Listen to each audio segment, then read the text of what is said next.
예수님의 그 공생에서 가장 중요한 세 가지 주제가 있습니다. 그러니까 예수님의 일생, 특별히 이제 그 3년여간의 공생애 중에 가장 중요한, 우리 기독교인들은 적어도 반드시 알아야 될 그 세 중요한 시기가 언제냐면 예수님의 십자가의 죽으심, 그 다음에 두 번째는 뭡니까? 부활, 그 다음에 세 번째는 뭡니까? 승천입니다. 이 세 가지 중에 어느 한 가지도 빠지면 안 돼요. 예를 들면 우리가 지난주에 말씀을 봤지만 예수님께서 그렇게 큰 고통과 그 말로 다할 수 없는 그 십자가의 고난을 당하셨잖아요. 근데 만약에 그것으로 끝이다면은 그러면 어떻게 되겠습니까? 기독교는 존재할 이유가 없습니다. 기독교는 존재할 필요가 없는 거예요. 혹 기독교가 있다고 해도 그 기독교는 뭐예요? 절대 사람들에게 생명과 소망을 줄 수 있는 종교가 아니라 그냥 저 이방 종교들과 똑같은 그냥 하나의 사람들에게 종교적으로 위로만 주는 종교예요. 그러니까 예수님의 십자가의 죽으심이 아무리 중요해도 그것만 있으면 안 됩니다. 바로 뭡니까? 부활이 있어야 돼요. 그래서 오늘 6절에 보니까 그분은 여기에 계시지 않고, 이게 중요한 거예요. 그분은 여기에 계시지 않고. 만약에 그분이 여기에 계속 계셨어요. 그래서 여자들이 가서 그 예수님의 그 시체 위에 향품을 바르고 뭐 예수님을 위해서 슬퍼하고 울고, 물론 감동적이고 혹 굉장히 멋있기는 하겠지만, 그러나 예수님께서 그 자리에 계셨다면 기독교는 사실 뭡니까? 아무 의미 없는 쓸모없는 종교예요. 근데 참으로 감사하게도 그분은 여기에 계시지 않고 그분께서 말씀하셨던 대로 살아나셨다. 와서 누워 계신 곳을 보아라. 그러니까 천사도 뭡니까? 천사도 예수님께서 부활하셨다. 살아나셨다. 그분께서 말씀하신 대로 예수님이 살아나셨다. 와서 보아라. 이게 바로 기독교예요. 여러분, 그러니까 우리 기독교는 예수님의 부활에 대해서 변명할 필요가 없어요. 야, 어떻게 죽은 자가 살아났느냐? 그게 말이 되느냐? 그걸 과학적으로 설명해 보아라. 그걸 어떻게 믿느냐? 거짓말하지 말아라.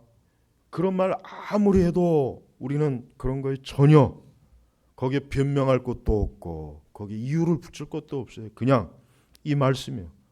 그리스도께서는 살아나셨고 그분이 하신 말씀대로 살아나셨고 와서 보아라. 이게 기독교예요. 그러니까 여러분, 사실은 그래서 기독교의 가장 중요한 절정이 부활이라고 사실 그러잖아요. 부활이라고 그렇습니다. 우리는 그리스도의 부활이야말로 참으로 예수님의 그 생에서 가장 큰 절정일 거예요. 네. 그 다음에는 또 뭡니까? 승천입니다. 승천이에요. 예수님께서 부활만 하셨다면 어떻게 될까요? 역시 그것도 역시 굉장히 우리 기독교에 엄청난 치명적인 타격이에요. 예수님께서 부활하셔서 승천하지 못하시고 계속해서 이 땅에 계셨다면 사실 그것은 기독교로서는 치명적인 문제가. 그러나 예수님은 어때요? 승천하셨어요. 어떻게 승천하셨습니까? 그분이 부활하신 그 몸 그대로, 그 제자들이 보는 그 가운데, 그것도 공개적으로 몰래 어디 뭐 구석에 몰래 승천했다면 또 사람들이 온갖 말을 할 거 아니에요? 부활에 대해서 사람들이 뭐라고 거짓말을 했습니까? 바로 11절, 오늘 우리가 읽지 않았지만은 11절 위에 보니까 이 경비병들이 성읍 안에 들어가서 그 예수님이 무덤에서 사라진 것을 그 제사장들에게 보고한 거예요. 여러분, 이 경비병들이 바보입니까? 뭐 이 경비병들이 무슨 꿈을 꿨습니까? 아니면 이 사람들이 지금 환상을 보는 거예요? 그렇지 않아요. 여러분, 경비병들은 어때요? 만약에 예수님의 무덤을 제대로 지키지 못했다면 경비병들은 그냥 죽는 거예요. 바로 죽어요. 바로. 로마의 그 군법은 엄격하기 때문에 경계에 실패하면 가로 그냥 처형해 버려요. 그러니까 이 경비병들은 지금 농담을 하는 게 아니에요. 지금 헛소리를 하는 게 아니에요. 바로 이 경비병들도 부활의 증인이에요. 부활의 증인이랍니다. 근데 이 경비병들을 누가 매수했습니까? 바로 이 대제사장과 장로들이 매수를 했어요. 돈을 주고 매수를 했어요. 야 너희들 이거 제대로 얘기하지 말고 가서 제자들이 이거 훔쳐갔다 그래라. 제자들이 너희들이 잠든 사이 훔쳐갔다고 해라. 그래서 그 소문이 어때요? 여기 말씀에도 나와 있잖아요. 그래서 이 말이 오늘날까지도 유대인들 사이에 널리 퍼져 있다. 그러니까 그 이후로 그 예수님의 부활에 대해서 어때요? 잘못된 소문들이 이렇게 퍼져나간 거예요. 그래서 예수님의 제자들이 예수님의 시체를 몰래 훔쳐다가 예수님이 부활했다고 거짓말한 거다. 그러니 예수님이 부활했다는 말도 믿지 말아라. 믿지 말아라. 여러분 예수님이 십자가에 죽으시면서 겁이 나가지고 다 도망친 제자들이 예수님이 그 아주 엄하고 무서운 로마의 군병들이 지키는 거기에 무슨 용기로 오겠어요? 설령 시체를 훔치려고 한다고 해도 못 옵니다. 그들은 겁이 나서 지금 숨어 있는 상태예요. 아니 지금 제자들은 어때요? 혹시라도 내가 예수님의 제자라고 발각이 될까 봐. 지금 그게 겁나는 거지. 뭐 예수님이 부활했다 뭐했다. 지금 예수님의 제자들은 전혀 그런 생각이 없어요. 오직 이 여인들, 이 몇몇 여인들이나마 그래도 우리 예수님의 그 무덤에 가서 우리 예수님의 그 시신에 우리 향품을 발라주고 우리 예수님의 그 죽으신 모습이라도 보자. 이 여인들은 그나마 그럴 용기나 마음이라도 있었지. 이 제자들은 애초부터 혹시라도 자신들이 발각이 될까 봐 지금 몰래 다 숨어 있는 거야. 다 숨어 있는 거야. 그러니까 이 천사도 가서 10절에 뭡니까? 그때 예수께서 그 여자들이 예수님이 말씀하셨죠. 그때 예수께서 그 여자들에게 말씀하시기를 두려워하지 마라. 가서 내 형제들에게 갈릴리로 가라고 전하여라. 거기서 그들이 나를 볼 것이다. 그렇습니다. 이 제자들은 갈릴리로 다 지금 도망친 거예요. 예루살렘에 있지 않아요. 갈릴리로 도망쳐서 지금 뭐 하고 있습니까? 숨어 있는 거예요. 숨어 있는 거예요. 성도 여러분, 우리는 예수님의 이 부활에 대해서 사실은 이 말씀 그대로 믿으면 돼요. 우리는 사람들에게 예수님의 부활에 대해서 증거할 때나 우리 자신들이나 이 부활이 어떻게 해서 일어날까?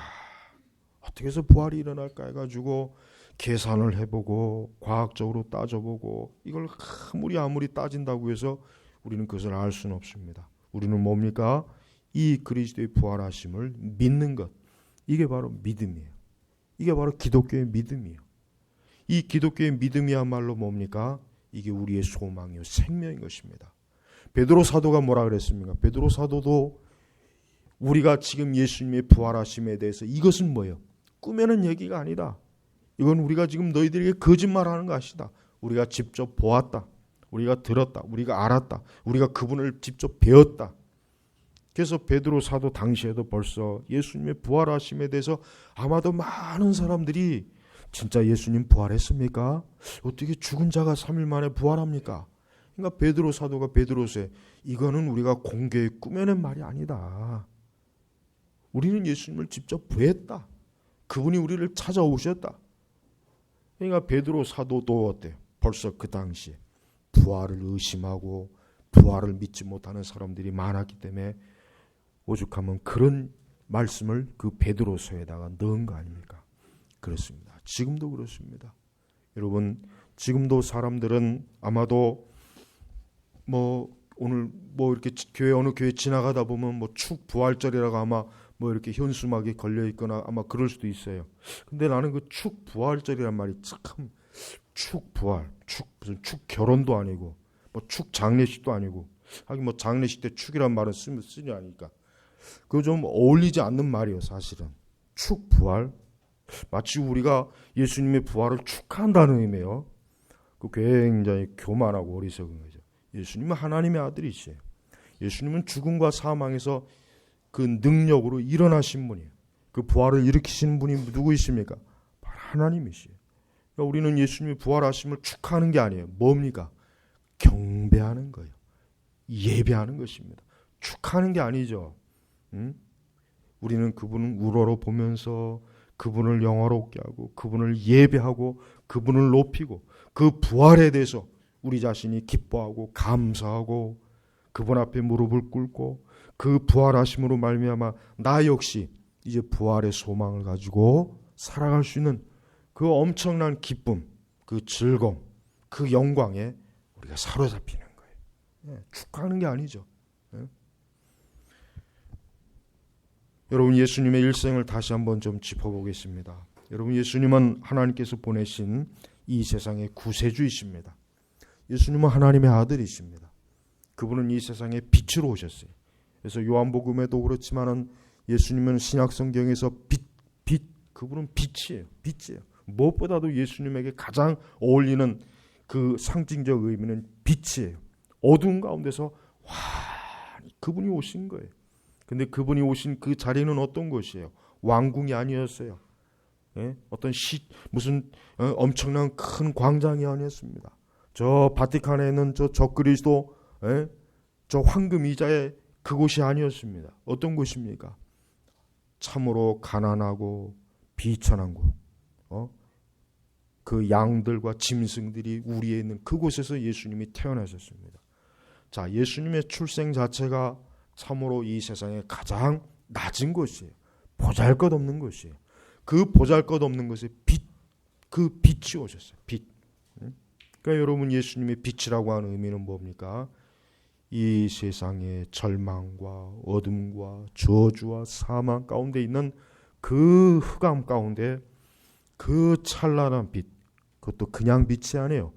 영원한 빛이에요. 영원한 빛. 영원한 빛. 꺼지지 않는 빛이에요. 꺼지지 않는 영원한 빛 대신 그 예수 그리스도께서 오셔서 이제부터 하나님의 아들, 생명의 주로서, 구세주로서 그분은 공생의 사역을 하셨어요. 근데 그분의 공생의 사역이 어떻습니까? 매일매일 황금마차를 타고 다닙니까?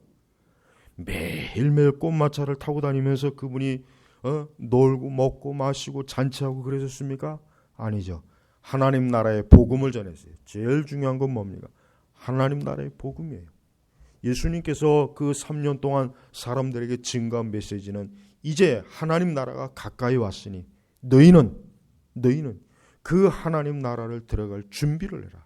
그래서 너희는 회개하라. 너희는 구세주를 하나님의 아들 예수 그리스도를 믿어라. 예수 그리스도를 받아들여라. 그래서 예수님께서는 내내 그 하나님 나라의 복음을 통해서 사람들의 영혼을 구원하시는 그러한 일을 하셨어요. 그러한 일을 통해서 그러면서도 예수님은 많은 고통, 어려움을 특별히 예수님을 미워하고 예수님을 대적하고 예수님을 싫어하는 이 대제사장들이나 장로들이나 바리새인들이나 서기관들, 그 사사건건 예수님을 쫓아다니면서 예수님이 뭘 하든 늘 예수님에 대해서 비판하고 욕하고 그분을 싫어하고 그분을 정죄하고 그런 시달림을 예수님은 3년 동안 내내 받으셨어요. 그러다 결국은 어떻습니까? 십자가에서 그분은 죽음을 맞이하신 것입니다. 그게 예수님의 공생입니다. 예수님은 그러한 사역 가운데서 우리에게 많은 귀한 말씀을 주셨어요. 그래서 여러분이 이 복음서를 읽어보면은 예수님께서 가르치신 그 많은 귀한 설교, 예수님이 가르쳐 주신 그 교훈, 훈계, 그 말씀들이 곳곳에 많아요. 또 하나 뭡니까? 예수님이 하신 그 모든 일, 병든 자를 고치고 죽은 자를 살리고 가난한 자를 궁휼히 여겨주시고 죄인들을 궁휼히 여겨주시고 예수님이 하신 그 모든 하신 일도 복음서에 다 들어가 있어요. 우리는 예수님의 그 모든 것들을 믿고 예수님의 가르치심에 순종하는 그러한 사람이 바로 누구입니까? 그러한 사람이 바로 그리스도인이에요. 그러나 가장 역시 우리가 살펴봐야 될 것은 뭐겠습니까? 바로 우리는 예수님의 부활하신 것을 우리는 알아야 될 것입니다. 그래서 오늘 이 마태복음 끝에도 이 마태는 무엇으로 이 마태복음을 결론을 냈습니까? 예수님의 부활하심이에요.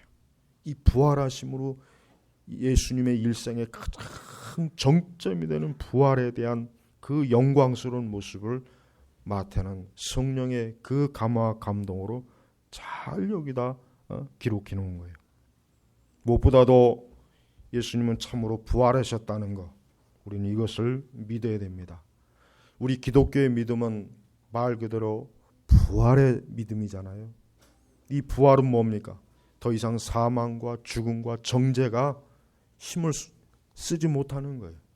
예수님 믿지 않는 사람들은 어떻게 됩니까? 그들은 사망의 부활로 하나님의 영원한 정죄를 받아요. 사망의 부활이에요. 우리는 생명의 부활이지만 그리스도를 믿지 않는 사람은 뭡니까? 사망의 부활이에요. 그들은 영원한 정죄와 사망과 심판으로 생명을 얻지 못하고 영원히 지옥에서 정죄를 받는 거예요. 그러니까 얼마나 많은 고통과 얼마나 많은 두려움이 있겠어요. 여러분, 우리 그리스도인들이 세상에서 아무리 우리가 혹 힘들고 어렵게 살고 가난하게 살고 많은 고통을 받는다고 해도 불신앙자들이 받는 그 사망의 부활만큼은 미치지 못하는 거예요. 그러니까 우리 성도들은 어느 누구든 간에 우리 성도들은 자기 자신이 나는 왜 이렇게 불행할까?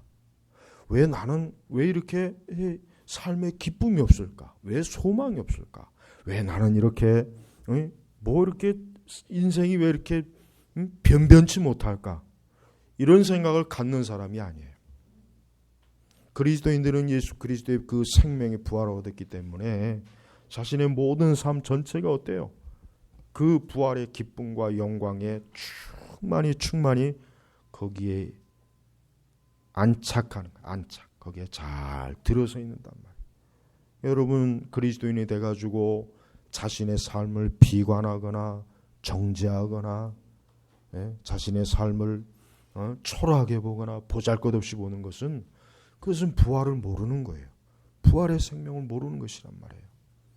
사실 오늘 말씀에 저는 무엇보다도 이 여인들이 얼마나 기뻤을까. 저는 이게 참 정말 가장 많이 와 닿아요. 사실 이 여인들의 마음은 어떻겠어요? 여인들의 마음은 굉장히 침울하겠죠. 그렇게 우리를 사랑하신 예수님께서 얼마나 이 여인들을 사랑하셨습니까? 비천하고 보잘것없고 세상에서 돌로 맞아 죽을 뻔한 여인들이었고 정말 그런 이 사람들을 예수님은 정말 귀하게 여기서 사랑해 주셨어요. 이들에게 영원한 생명을 약속해 주시고 이분에게 하나님의 나라를 소망을 보여주시고 하나님의 그 생명의 말씀을 늘 들려주신 분이, 그런데 그분이 십자가에서 그 참혹한 고통의 그 십자가의 죽으심을 본 이 여인들의 마음은 정말 찢어질 그런 마음이란 말이에요. 그래서 그런 마음을 가지고 이제 무덤에 갔어요. 그래서 여기 보니까 첫날 동틀 무렵에 막달라 사람 마리아와 또 다른 마리아가 무덤을 보러 갔더니, 이 여인들은 지금 사실 예수님의 부활에 대한 기대를 갖고 간 게 아니라 또 예수님이 혹시 부활하셨을까? 이런 것도 아니에요. 그냥 예수님이 보고 싶은 거예요. 예수님의 그 시신이나마 보고 싶은 거예요. 그분을 보고 싶은 거예요. 그래서 간 거예요. 근데 가서 보니까 어때요? 갑자기 큰 지진이 일어나서 주님의 천사가 하늘에서 내려오더니 무덤으로 가서 돌을 굴려내고 그 돌 위에 앉았다. 그의 모습은 번개와 같았고 그의 옷은 눈과 같이 희었다. 지키던 자들이 그를 무서워하여 떨며 마치 죽은 사람과 같이 되었다. 이 여인들이 목격한 게 뭐예요? 이 여인들이 목격한 건 뭐예요? 하늘에서 천사가 내려와서 그 돌을 굴려서 그 위에 앉아있는 그 천사의 모습을 본 거예요. 사실 여인들이 얼마나 놀랬겠어요. 그래서 그 무덤가를 지키던 그 군사들은 그를 무서워하여 떨며 마치 죽은 사람, 얼어버린 거예요. 너무 자기들 눈앞에 지금 벌어진 그 일은 어떻게 설명을 할 수 없는 그 엄청난 초자연적인 일이잖아요. 그러니까 완전히 그냥 죽은 사람과 같이 그 자리에서 얼어버린 거야. 응? 근데 이 천사가 여인들에게는 어떻게 다가옵니까? 천사가 여자들에게 말하였다. 너희들은 두려워하지 마라. 두려워하지 마라. 그렇습니다. 예수님을 참으로 사랑한 이 여인들에게 이 천사는 하나님의 메시지를 전해. 뭡니까?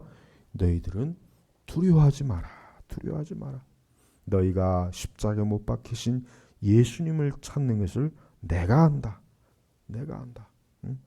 그분은 여기 계시지 않고 그분께서 말씀하셨던 대로 살아나셨다. 와서 누워 거기 계시던 곳을 보아라.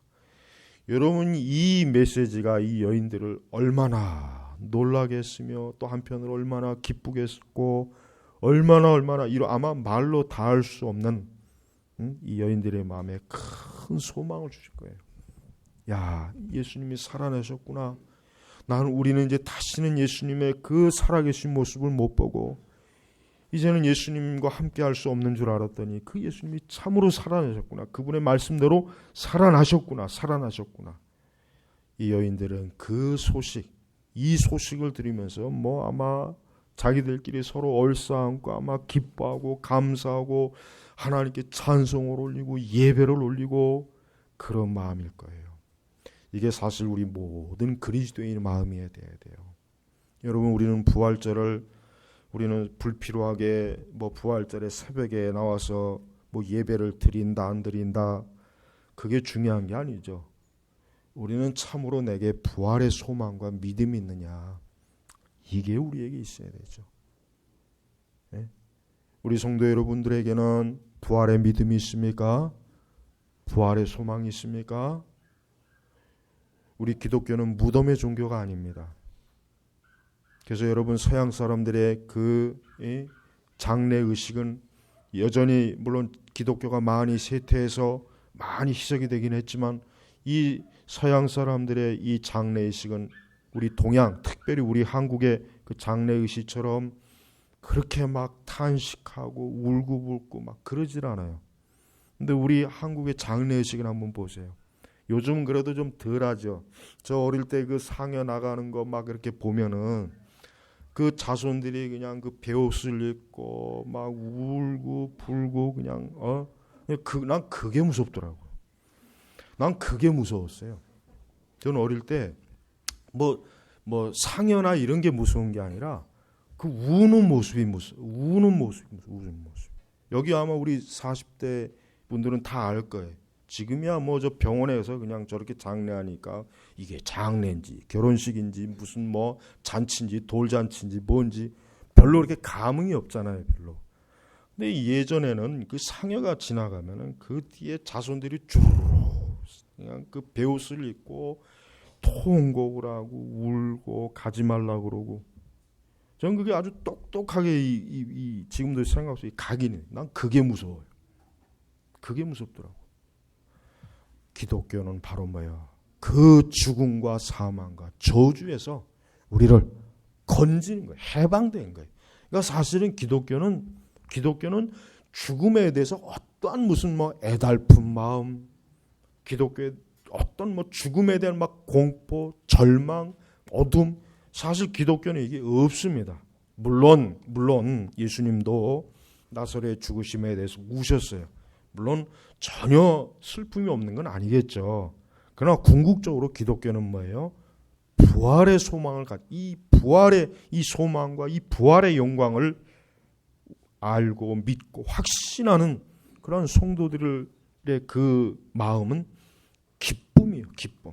그래서 그 예전에 그 2대 총장이었던 김한란 박사가 그랬죠. 자기가 죽으면은 기쁜 잔치를 해라. 울지 말고 춤을 추고 노래를 부르고 그렇게 하라 그랬어요. 그게 유언이었다면 유언. 사실 그게 맞는 거예요. 기독교는 장례식이 사실 침울하면 안 돼요. 물론 엄숙할 필요는 있겠지만은 장난스럽게 하면 안 되겠지만 기독교는 마치 이젠 끝이구나. 이젠 영원한 이별이구나. 물론 이별은 이별이에요. 불신앙자들은 이제 이별입니다. 둘이 이 땅에서 평생 같이 붙어 살고 있어도 한 사람은 예수님을 믿고 한 사람 예수님 믿지 않으면은 그 예수님 믿지 않는 사람, 그 믿는 사람은 그 죽음으로 이제 영원히 갈라지는 거예요. 예, 그걸 알아야 돼요. 맞아요. 영원히 갈라지는 거예요. 사실 그건 슬퍼해야 돼. 그건 어쩌면 통곡을 해야 될 거예요. 맞는 거예요. 그러나 그리스도 안에 있는 사람들은, 예? 그리스도 안에 있는 사람들은 뭐예요? 잠깐, 그저 잠깐 헤어지는 거예요. 온 가족이 예수님을 잘 믿어요. 부모님도 믿고 자녀도 믿어요. 아버지, 어머니, 할아버지, 할머니도 믿어요. 그 가족들 가운데 장래가 생겼을 때 통곡하고 영원한 절망 아닙니다. 잠깐 헤어지는 거예요. 그리고 곧 다시 만나요. 그 부활의 아침, 그날 주님 앞에서 영원한 그 기쁨을 가지고 만난단 말이에요. 이게 기독교란 말이에요. 그러니까 여러분, 저는 이 문학이라든가 영화라든가 뭐 있던 드라마라든가 이 세상의 그 특별히 장례식장에서의 그 어둠, 침침함, 그런 걸 볼 때마다 항상 느끼는 건 바로 저렇기 때문에 세상은 소망이 없는 것이다. 바로 저렇기 때문에 예수님 안 믿으면 절에서 저주구나. 부활의 믿음과 소망이 없으면 저런 저주와 절망이 있구나. 저는 항상 그걸 느끼더라고요. 여러분, 이 부활은 정말 귀한 거예요. 장차 모든 사람들이 부활할 것이에요. 그래서 하나님 말씀대로 누구는 생명의 부활로, 누구는 사망의 부활로. 여러분은 그 둘 중에 어디입니까? 지금 이 시간 확실하게 해야 돼요. 한 1년 뒤에나 결정하죠. 다음 부활주일 올 때 결정하지. 아닙니다. 지금 이 시간 예수 그리스도를 확실히 믿고 나도 그 주님의 부활을 믿습니다. 나도 역시 부활할 것을 믿습니다. 나도 생명의 부활로 부활할 것을 믿습니다. 하고 고백해야 돼요. 믿어야 돼요. 그 뒤로 연기하면 안 돼요. 내일 고백하겠습니다. 내일 모레 고백 아닙니다. 지금 이 자리에서 다시 한번 나는 부활의 믿음을 갖고 있는가? 나는 부활의 소망을 갖고 있는가? 나는 부활의 생명을 갖고 있는가? 나는 그리스도의 부활하심을 확실히 믿고 있는가? 나는 그리스도의 부활을 참으로 내 부활의 첫 열매로 나는 믿고 있는가? 여러분 믿고 있습니까? 믿으셔야 됩니다. 그걸 믿지 않으면 여러분은 사망의 부활이에요. 사망의 부활이에요. 영원히 여러분 그 침울한 무덤가에서 또 영원한 그 하나님의 정죄에서 있을 겁니까? 아니면 영원한 생명의 부활로 천국에서 영생을 누리겠습니까? 무엇을 원합니까? 어떠한 부활을 여러분 원합니까?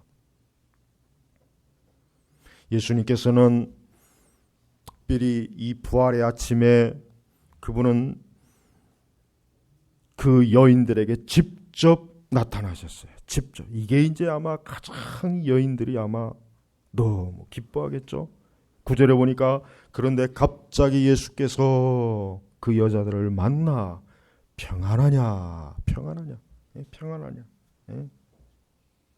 사실은 이 여인들의 마음은 그 부활의 소식을 듣기 전에는 평안이 없었죠.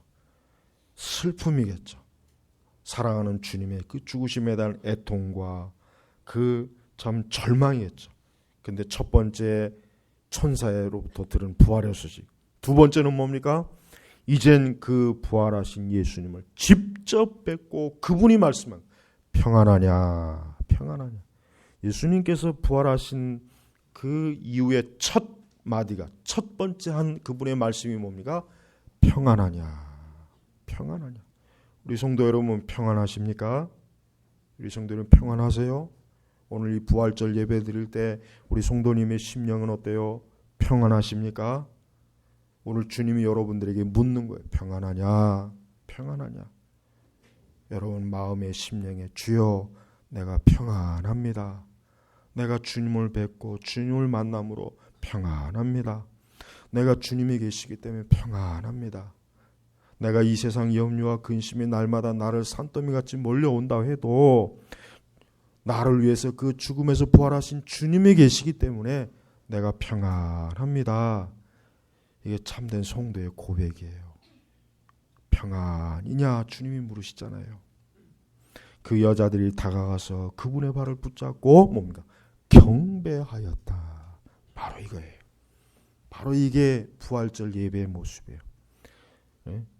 그래서 아마 기독교 역사상 가장 첫 번째 부활 예절 예배를 드린 사람들은 이 여인들이에요. 이 여인들이 얼마나 참 영광스러워요. 그 부활하신 주님을 직접 뵀죠. 그분으로부터 평안하냐 하는 축복의 말씀도 들었죠. 그분의 발 앞에 그냥 경배하는, 아마 기독교의 전 역사상 이 여인들만큼 참 이 하나님의 축복을 받은 사람이 또 누가 있겠어요? 부럽지 않습니까? 그러나 여러분, 우리도 지금 주님을 예배하는 거예요. 경배하는 거예요. 우리 주님이 시간도 이곳에 임재하십니다. 그 부활의 주님이 지금 이 자리에 임재하시고 있어요. 아, 주님은 저 멀리 계시겠지? 아니에요. 지금 이곳에 영으로 임재하시, 성령께서 임재하고 계세요. 그래서 우리의 경배를 지금 받으셔요. 이 여인들과 같이 우리도 그분을 경배해야 돼. 우리 그리스도인들의 삶에 가장 중요한 게 뭐예요? 하나님을 예배하는 거예요. 경배하는 거예요. 그래서 인간의 이 살아계신 예수 그리스도를 예배하는 것을 하지 않으면 그 사람이 하는 나머지 모든 일은 뭐예요? 아무 쓸모가 없는 일, 아무 가치가 없어요. 우리는 세상에서 누가 위대한 이런 일을 했다, 위대한 이런 일을 했다, 위대한 일, 뭐 날마다 신문에 방송에 막 나와요. 그러나 가장 위대한 일은 뭐예요? 여기 여인들과 같이 그 여자들이 다가가서 그분의 발을 붙잡고, 그분의 발을 붙잡았다는 얘기는 뭐예요? 그분 앞에 무릎을 꿇은 거예요. 감히 그분의 그 얼굴을 맞대는 게 아니라 그분 앞에 그냥 얼굴을, 그분의 그 발 앞에 그냥 엎드려 가지고 경배한 거예요. 경배한 거. 주님만이 받을 수 있는 경배. 주님만이 받을 수 있는. 성도 여러분, 우리도 예수님을 예배하는 겁니다. 우리도 그분 앞에 엎드려야 돼요. 우리의 마음과 우리의 생각과 우리의 삶 전체가 그분 앞에, 우리의 의지도 그분 앞에 엎드려서 그분의 발을 붙잡고 경배하는 것입니다. 그분을 영화롭게 하는 것입니다. 이게 바로 우리 성도들의 부활의 부활신앙의 모습이에요. 10절에 가면 그때 예수께서 그 여자들에게 말씀하시기를 두려워하지 마라. 가서 내 형제들에게 갈릴리로 가라고 전하여라. 거기에서 그들이 나를 볼 것이다 라고 하셨다. 예수님은 특별히 여인들에게 중요한 하나의 사명을 줍니다. 뭡니까? 그분의 제자들. 여러분, 이 제자들이 어떠한 사람들입니까? 예수님을 배신한 사람, 무서워서 도망친 사람, 예수님을 모르겠다라고 예수님을 그냥 모른 척한 제자도 있고, 사실 예수님 편에서 보면 이 제자들은 사실은 참 제자로서의 자격이 없어요. 제자는 뭡니까? 제자는 끝까지 그의 선생과 함께하는 거예요. 죽음의 자리에도 함께하고, 좋은 자리에도 함께하고, 고난의 자리에도 함께하고. 이 제자는 원래 그게 제자이거든요. 제자. 오늘날 제자들은 항상 예수님하고 좋은 자리만 함께 하려고 그러잖아요. 고난받을 생각도 없고, 핍박받을 생각도 없고, 손해볼 생각도 없고, 욕먹을 생각도 없고. 오늘날 제자들은 참 이상한 제자들이에요. 이상한 제자. 이상한 제자들이에요. 사실 예수님의 제자들도 별로 다를 바 없죠. 근데 그 제자들을 예수님이 찾는 거예요. 예수님은 제자들을 내어치지 않고 그들을 사랑으로, 그분에게 오히려 직접 다시 그 제자들을 찾아갈 것이다. 이거 찾아갈 것이다. 찾아오라가 아니라 찾아가는 거예요. 여러분, 기독교는 찾아가는 종교가 아니라 주님이 찾아오시는 종교예요. 이게 다릅니다. 여러분, 세상의 종교는 사람이 찾아가요. 그러나 기독교는 뭐예요? 예수 그리스도, 생명의 주가 되신 그 예수 그리스도께서 찾아오는 거예요. 어떠한 사람, 어떠한 죄인, 어떠한 누군가를 예수님이 찾아가는 거예요. 그를 찾아서 너는 내 것이다. 내가 너에게 부활의 생명을 주겠다. 이 기독교는 이렇게 찾아가는 종교예요. 생명을 나누어 주는 종교예요. 그래서 기독교는 살아있는 종교란 말이에요. 예수님은 이 제자들을 절대 버리지 않냐고 끝까지 제자들을 사랑하셨어요. 정말 끝까지 그분 하신 말씀대로 끝까지 사랑하신 거예요. 그 십자가에서 죽으심과 고난을 당하실 때 그 예수님을 등지고 또 예수님을 배반하고 예수님을 모른 척했던 그 제자들을 그냥 내버려 두지 않고 그들을 다시 직접 찾아가서 그들을 다시 뭡니까? 하나님 나라의 일꾼으로 세우시는 그런 예수님의 모습을 우리가 오늘 보고 있는 것입니다. 여러분, 우리 예수님께서는 이러한 분이시에요. 우리 예수님은 어때요? 참으로 그 예수님의 삶 전체는 뭐예요? 우리를 사랑하시고 우리를 돌보시며 우리에게 평안을 주시고 또 우리의 부족함이나 연약함을 정죄하시기보다는 우리를 그 부족함 속에서도 우리를 온전하게 온전하게 돌이키시는 분이. 네? 그렇기 때문에 여러분, 우리는 그리스도 앞에 나오는 것을 주저하면 안 돼요. 사람이 예수님의 앞에 나오는 걸 주저하는 것 자체가 그게 가장 큰 장애물입니다. 사실은 제일 큰 장애물은 사람들이 예수님 앞에 나오려고 할 때 자기 자신의 상태를 보고 나 같은 사람이 예수님을 믿을 수 있을까? 나 같은 사람이 교회를 나갈 수 있을까? 나 같은 사람이 이제서 무슨 신앙생활을 할까? 그게 제일 먼저 큰 장애물이에요. 사실 그게 제일 비중이 큽니다.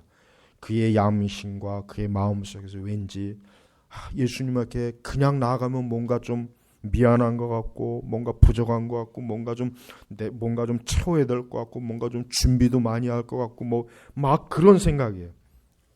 아닙니다. 예수님은 사람이 주님 앞에 그냥 나오는 걸 원하시는 거예요.